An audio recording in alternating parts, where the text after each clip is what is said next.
Hello guys, welcome back for another video of Service Reset My Car. Today I'm going to show you how you can get rid of the wrench indicator or the surface oil indicator of an Opel Vivaro 2009 model. When we turn the ignition on, there was an indicator over here blinking, the wrench indicator that indicates that the surface is due, the oil is due and needs to be changed.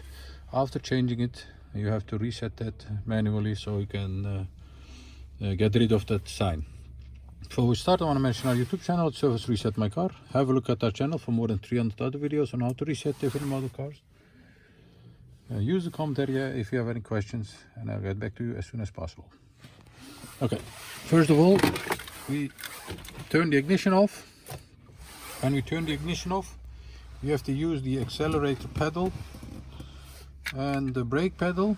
First step is with the ignition turned off, press the accelerator pedal, keep it pressed, go back to the ignition, turn the ignition on, keep the accelerator pedal pressed, go back to this area, press the brake pedal 1, 2, 3 times, keep it for 3 seconds, 1, 2, 3, and you'll see that the indicator over here disappears.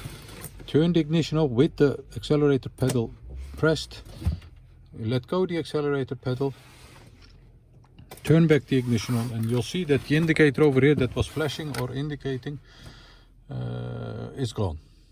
So once again, ignition off, press the accelerator, keep it pressed, turn the ignition on, go back to the pedals, press the brake pedal 1, 2, 3 times, and with 3 hold it for 3 seconds, let go. Hold the accelerator, ignition off, release the accelerator pedal, and the surface has been reset. That was it for this guy. It's an Opel Vivaro 2009 model.